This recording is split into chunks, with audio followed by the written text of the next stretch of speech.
1 Reis, capítulo 20. Foi-se o rei de Israel para sua casa, desgostoso e indignado, e chegou a Samaria. Versículo 43. O exército da Síria tornou-se um dos maiores e mais fortes da época. A Síria exerceu um importante papel na história do povo de Deus, tanto que o Senhor mandou Elias ungir o seu escolhido para governar aquele povo. 1 Reis capítulo 19, versículo 15. Algo inusitado, já que os profetas de Deus eram enviados por ele para ungirem os reis de Israel e não das nações pagãs. Contudo, Ben-Hadad havia se tornado um rei obstinado e cruel, desafiando o assim diz o Senhor com o assim diz Ben-Hadad. E a ameaça lançada pelo rei sírio tornou-se uma oportunidade de Acabe reconhecer que só o Senhor é Deus. A vitória foi garantida pelo próprio Deus, mas Acabe queria saber qual seria a estratégia de guerra. Então, o Senhor disse que ele iria primeiro, e só depois seria seguido dos moços dos chefes das províncias. E o que ele fez? Mandou primeiro os moços, e quando estes tiveram êxito, só então saiu Acabe para perseguir os que fugiam. Novamente, Deus enviou o profeta para falar a Acabe, dizendo: vai, ser forte, considera e vê o que hás de fazer. Mas Acabe rejeitou a eterna aliança do Senhor em troca de uma aliança temporária e falível.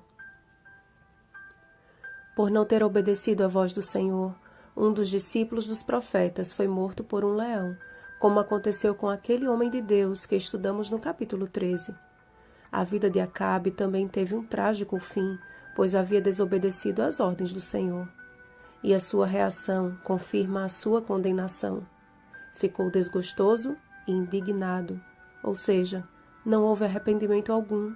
Pelo contrário, endureceu o coração e voltou para os braços de sua esposa detestável. Está escrito que Satanás anda em derredor, como o leão que ruge procurando alguém para devorar. 1 Pedro capítulo 5, versículo 8. Por vezes, ele disfarça seus agentes e seus meios, e as circunstâncias nos levam para caminhos tortuosos. Precisamos conhecer quais são os nossos deveres diante do Rei do Universo, Eclesiastes capítulo 12, versículo 13, e observá-los para a conservação de nossa própria vida. O que acontece com aquele que transgride uma lei de trânsito? Deve arcar com as penalidades. E com quem transgride a lei penal? Também deve responder por meio de sanções penais. Por que temos tanta dificuldade de entender que a transgressão da lei do Senhor também é passível de juízo? A transgressão da lei de Deus é pecado, 1 João capítulo 3, versículo 4. E o salário do pecado é a morte, Romanos capítulo 6, versículo 23. Amados, Deus não nos colocou neste mundo para sermos condenados à morte, mas Ele ofereceu o seu unigênito para que pela sua justiça perfeita pudéssemos receber o perdão de nossos pecados. Sigamos, pois, o conselho que Acabe rejeitou, que sejamos fortes no Senhor e ponderemos acerca do que fazer, porque as nossas escolhas definem se estamos marchando com os que seguem para o fim da vida ou com os que marcham para a eternidade.